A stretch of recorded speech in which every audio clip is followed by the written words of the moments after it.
Good Disruption, a lively discussion between UVA Darden School of Business professors Yael Grushka-Cocaine and Mike Lennox on cutting-edge technologies and practices that are challenging the status quo.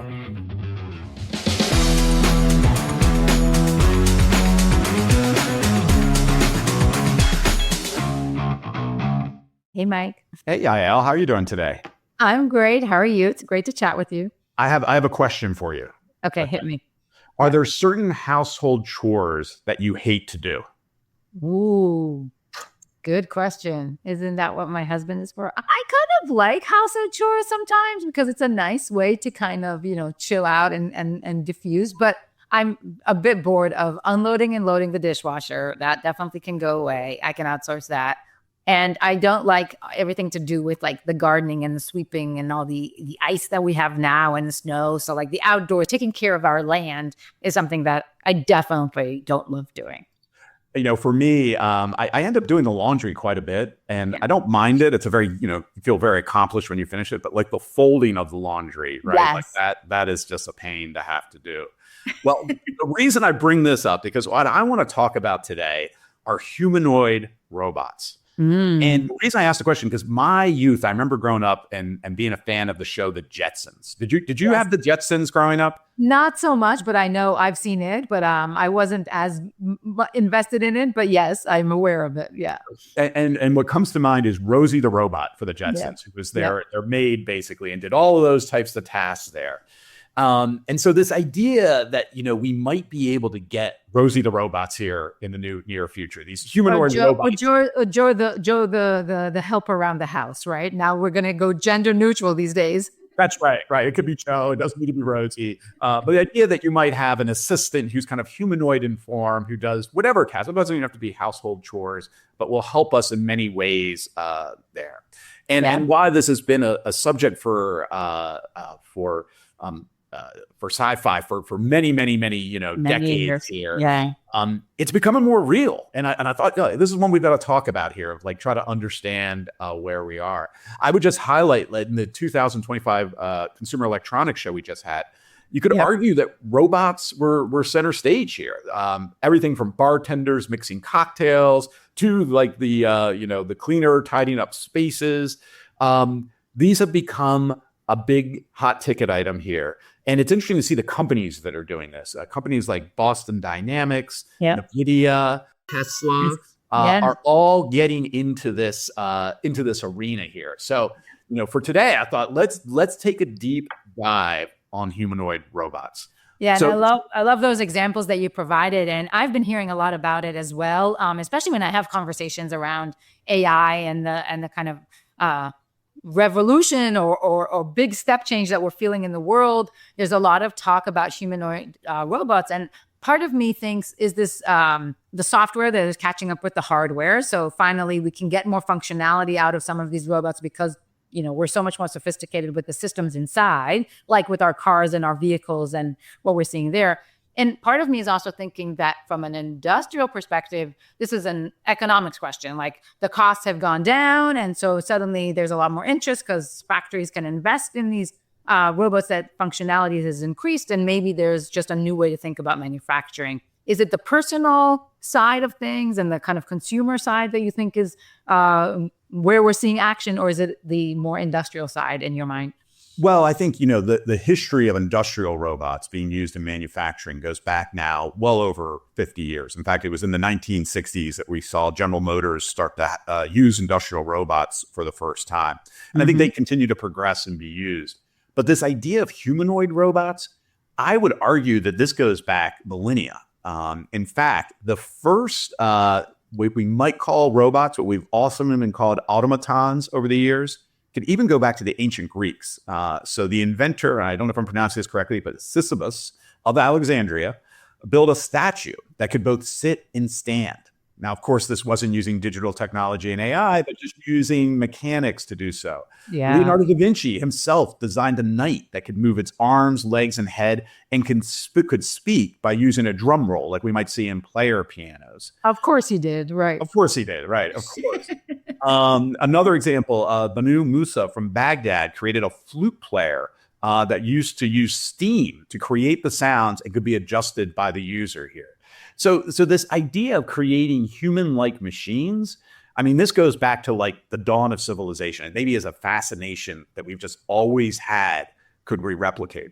The term robot itself is largely credited to a sci-fi play called Rossum's Universal Robots back in the 1920s. And that started to inspire what we might consider more modern and conceptions of robots. The Westinghouse Corporation had something called Electro at the New York World's Fair in 1930. A lot of innovations come out of the World's Fair, and quite routinely, yeah.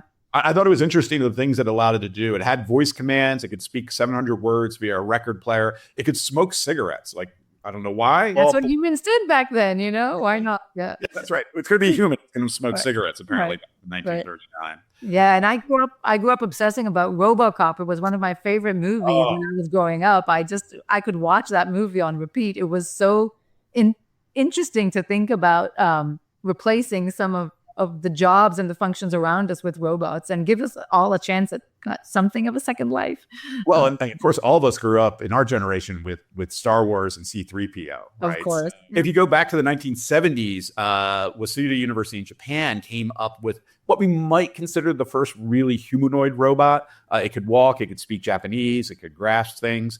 There have been these challenges of making them move more human-like. Boston Dynamics had one called Atlas, which could actually start to navigate rough terrain, like hike up, mountains and manipulate objects with their hands. And more recently, Boston Dynamics were also famous with the dancing robots that they could do really fun, cool dancing. Yeah. Yeah, exactly. There's another one, Engineering Arts in 2021 has one called Amika that looks like a real human face and can have facial expressions and interactions here. Yep.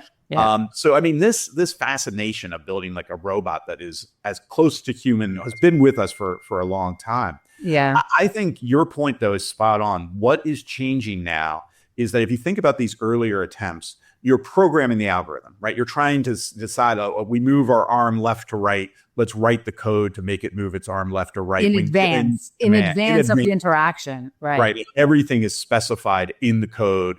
And driven by the coder, if you will, in a very explicit way. With AI, now we're teaching the robots how to learn. And this has been a game changer, as it has been in our world of ChatGPT and generative AI. Yeah. We're seeing advances now in robotics that, dare I say, is a game changer for how these will look and act more human than maybe ones we've seen before. Yeah, it's fascinating. A few years ago, I took a group of students to Japan and we visited SoftBank and we saw a few peppers. Again, these human-like robots. And there was a lot of hope around the functionality and how Pepper could change individuals' lives. At the time, I think that we were all a little bit skeptical around some of that. We were not that impressed by some of the interactive capability that Pepper displayed. This goes back 6 or 7 years now.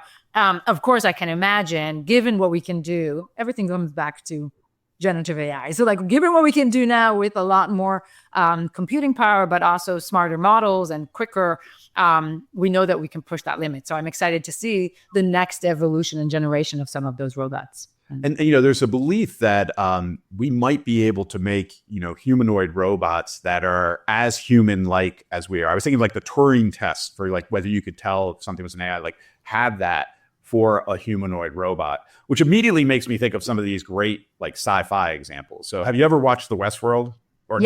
Yes, I have. Is that on our horizon? Is there a demand for basically replicas of humans that are maybe hard for us to even tell if they're human or not? Of course. I mean, there's so many aliens, so there's so many movie examples if we go by movies.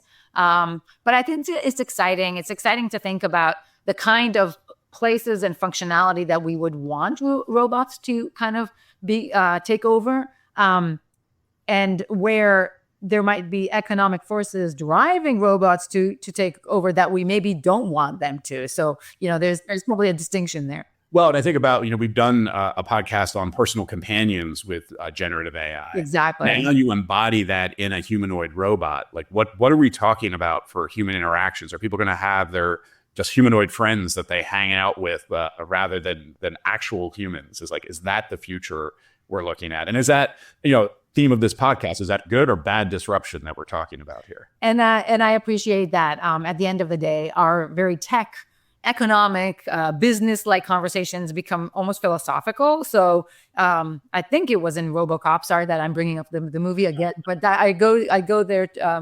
directly. So the question there around law enforcement and the role of judgment and human aspect to the process and safety and security for the individuals who do the jobs is a really interesting one, right? Like, what is it that we're trying to accomplish? Why do we want to bring in robots into those roles? How do they help us? But how do they maybe diminish the role itself and what we think about it in society? I think is really an interesting one. Yeah, I go back. Another pop culture reference is Steven Spielberg's classic Artificial Intelligence from, yes, I think it was like 2000, really foresaw this type of future. And there was a scene that really stuck with me. And I think it's interesting about human behavior. So there's this very disturbing scene where humans have taken these old humanoid robots and are putting them in a battle zone where they're fighting one another. And of course, we do this already, right? Like we have at least non-humanoid robots that we have fight one another, and it's shows that we watch and the like. But what made it so disturbing, of course, was these look like humans, right? And you build humanity with them, yet they're not human. And Westworld had the same theme of if given license in a playground world, would we behave really badly with these humanoid robots? And so perhaps it says something about human nature, but this idea that if we do create these, they're going to get abused. They're going to be othered by humans. It may be the opposite way. We're talking about them getting kind of brought into the fold with humanity. I don't know. What are your thoughts about that? Like, do we embrace this, or is this again, we're always going to put them off in another classification? It's great. I mean, it's a great question. It's very philosophical. Growing up in a Star Trek infused house and thinking about data and thinking about others, and I do think that we will embrace it. We're getting there. I think it's like baby steps, but actually maybe not that slow these days between Rumba's in the house and Alexa's in the house. Like, I think the appetite to bring in more and more electronics and robotic type developments to interact with us will only lead down the road of having these robots be more and more human. Maybe not to our point when we talked about companions, not always to substitute the emotional aspect, but to definitely contribute to the functionality around our day to day. We have that with our cars, right? Like they're basically robots driving us around. Maybe not humanoid, but it's not long in Total Recall.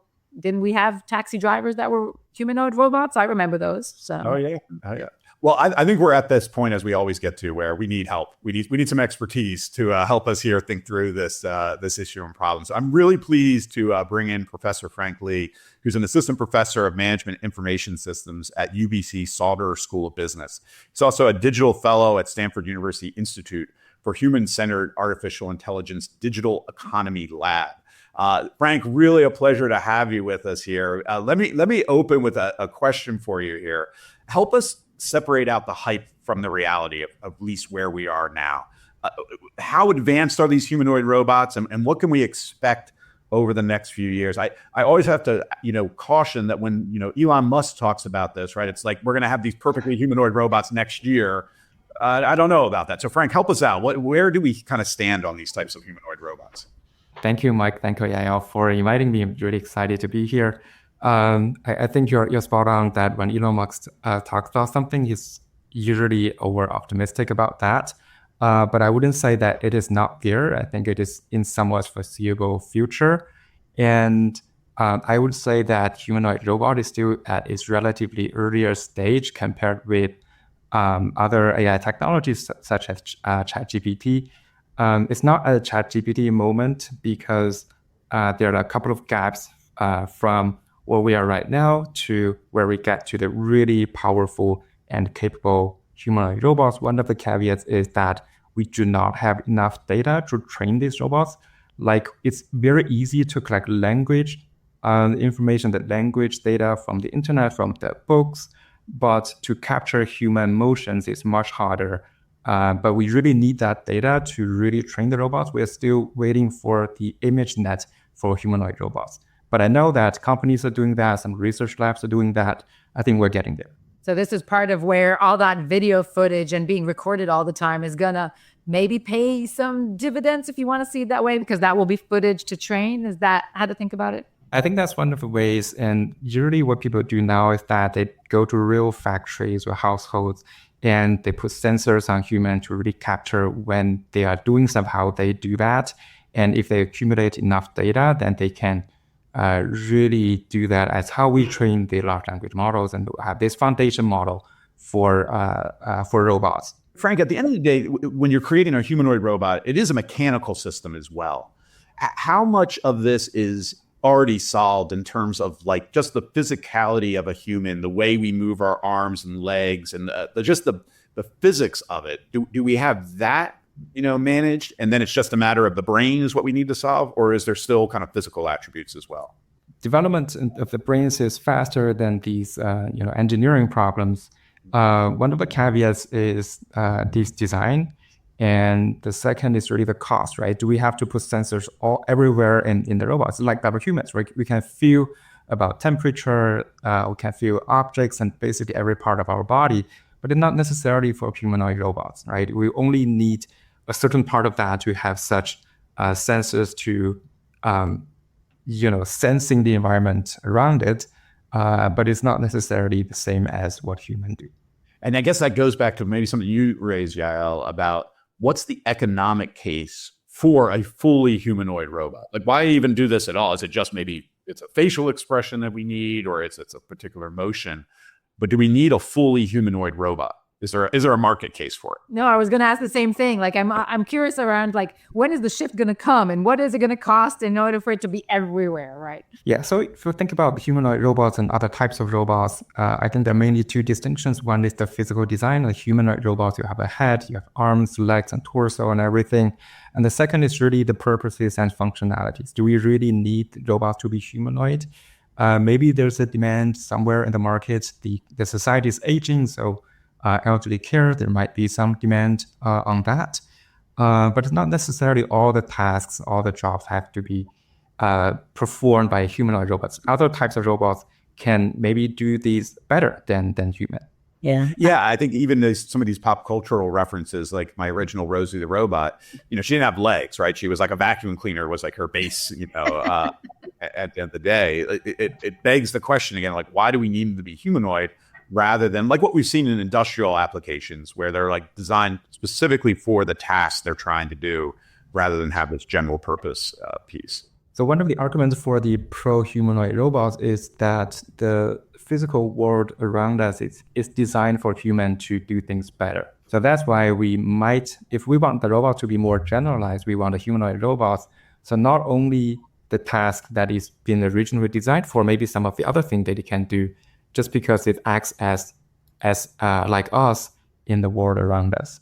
Yeah, so I'm thinking now, this is inspiring me to think, like we have the kind of improved use of AI. We've talked about this before, generative AI. What does it do? It creates human-like output, right? So it's creating sentences and it's talking and it's kind of, it has some kind of logic that it can exert like we can. So I'm imagining what I'm excited about with the humanoid robots is if we want humans to replace us in, it's almost like the fine motor skill activity. If we wanted to do the things that we are doing, we needed to have the physical capability to do it, which is basically to look like us in many ways, right? Like so some of the gripping, the eye-hand coordination and react in the moment to that. Like if you're built like us and you think like us, maybe you can replace us in doing certain things like that, like with the driving, right? Frank, giving something I've raised earlier, I'd be curious your thoughts on this idea of, as we build these humanoid robots and they look and act more human,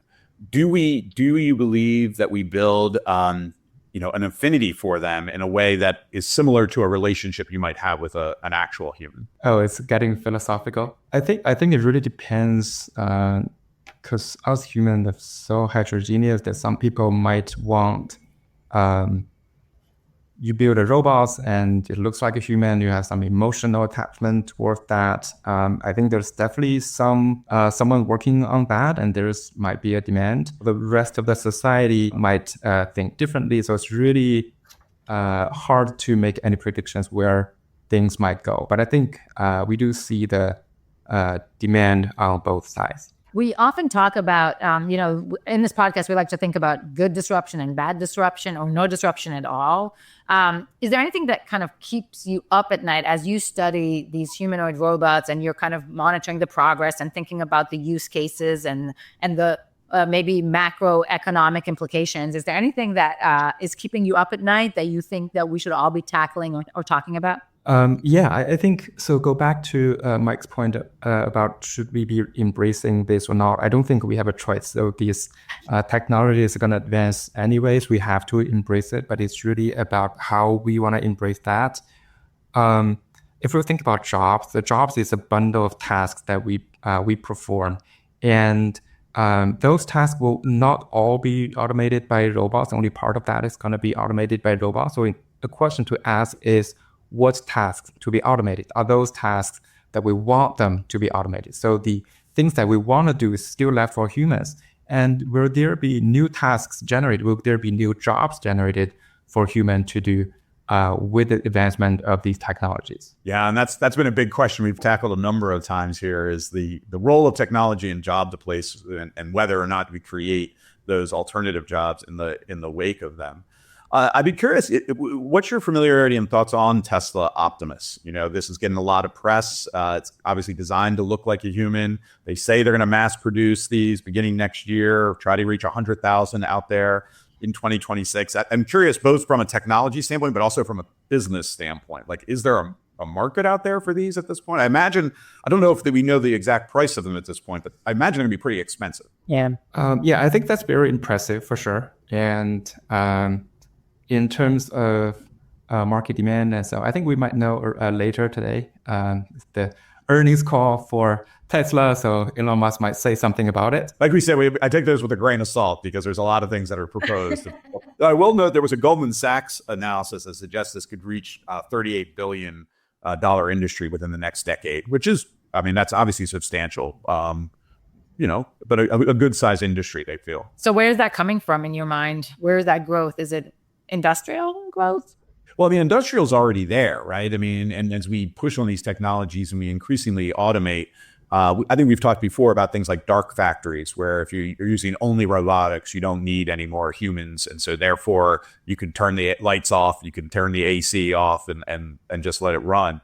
So I think that's been a trend we've been on for 50 plus years here. The humanoid robots, though, like, again, what are the jobs that they're going to do and why do they need to be human-like? I think that's the big question in my mind. Yeah. Yeah, I think industrial robots is definitely one of the bigger chunks, at least as of now, and it's been pretty extensively studied in the past decades or so. The opportunity is still in the service robot. It's been less adopted and less studied. And industrial robots is mainly about cost reduction. Right? You replace human with robots, so you don't pay salaries, you pay electricity. I think that might be part of where the value is being created, but still, I think service robots is where more value will be created in the next decade or so. Yeah, and maybe that's where all of this excitement and startup activity is focused on.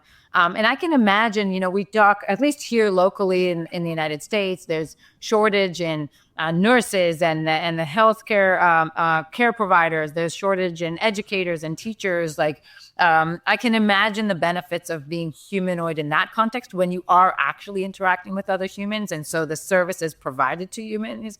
And so that maybe not only psychologically, but also physically, it makes sense to have something a little bit more human-like in nature. Frank, this is the point where we say thank you. This has been incredibly helpful to advance our thinking. And I think it's time for Yael and I to decide good, bad, or no disruption. So Yael, what's your thoughts? Where are you at so far? So you're going to correct me if I'm wrong around the definition of disruption. I think my sense is even the history that you described to us is so long that I feel it's a gradual development and evolution. I don't find it as big of a shock as a disruption. Like, I don't think that within a day we're going to wake up and there's going to be a real change in a certain sector or in a certain segments of jobs or the economy. I think we will, of course, continue to see it grow in functionality and creativity, but it was actually comforting to hear you describe some of the longevity of this and that we've been toying with these ideas and thinking about how to develop these humanoid robots for a long, long time. Yeah, I mean, I agree. Like, I think we have to think it by industry sector and by application. And I think in that sense, there's many times it can be and has been disruptive, right? Just fundamentally changing the way we do things. And I think that will continue. And I like Frank's point about the next frontier might be service work and how we think about humanoid robots in the service of humans, whether it's healthcare or even education or things like that. Yeah. I think when I think about the good, so I'm agreeing, and I do think it's a long disruption. When it comes to the good and bad, the reasons that we have tried to build machines that copy humans here, this is maybe just something innate about us of wanting to try to replicate us in a mechanized form. So I think there will be a continual push to create an ultimate humanoid robot that really looks and acts like a human, maybe whether you want to pick Westworld or one of the other sci-fi. White blood. Yeah. White blood. Yeah. Yeah. And whether there's a business case for it, I'm not sure, but I think there'll be just an innate human desire to do this. And that's where I come down on the good and bad, right? Like, is this a good idea? Like, are we playing God, right? Is this Mary Shelley and Frankenstein here? And that we're starting to play with things that maybe we shouldn't. On the flip side, we can see it as protecting ourselves, right? Like, we want to protect ourselves and we value human life more than ever, that we're investing in alternatives, right? Yeah, exactly. And I again, I can think of both the good and the bad, and maybe that's true of any technology, as we've often discussed here. But what are the societal and human implications of having very, very human robots amongst us, especially, like I said, if it could get to the point where maybe it's even hard for us to distinguish between one or the other. That's where I start to get into my dystopia mode and think maybe this is not like we're playing with fire. Well, we're there with a lot of aspects of reading and writing and speaking and creative with the Gen AI. So I think it's just a matter of time. And maybe by then we'll be well trained in how to think about it because of what we're coping with today on those frontiers. Is this a different conversation than Gen AI and the kind of same fundamental issues? Or is the humanoid representation of it really not really qualitatively different? I think it's very similar in many ways. I think it's very, very similar. In my mind, that's how I like the questions that it's raising are very similar. I wanted to go back before you make the call, before you declare good or bad disruption. The point about the longevity and the pace of it, my proposal or my question was not so much, is this a disruption, just a very slow and long, elongated disruption, but is it a disruption at all? Like, at some point, when does it not be considered a disruption if it takes so long for it to really make a difference? I guess using my narrow definition, it would be when it changes the nature of competition in markets. Where it leads to the potential for, an upheaval where new entrants come in and others exit. I'm just taking my narrow definition that we've used in the past. And again, I think there will be disruptions, but they'll be very specific. Myopic, right? Yeah. Like I don't know, maybe baristas and coffee houses will be completely, automated in ways that we don't have now with Starbucks. Not based on the coffee maker in the lounge, I'll tell you that.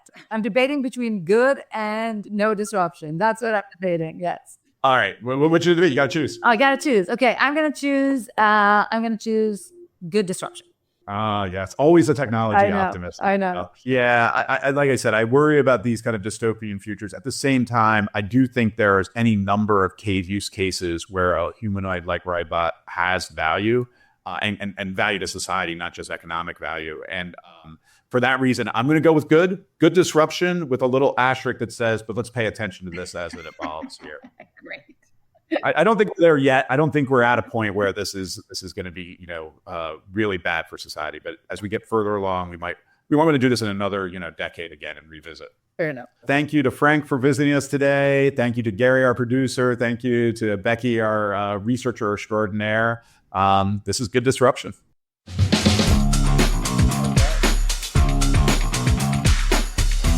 Good Disruption is a podcast from the University of Virginia Darden School of Business.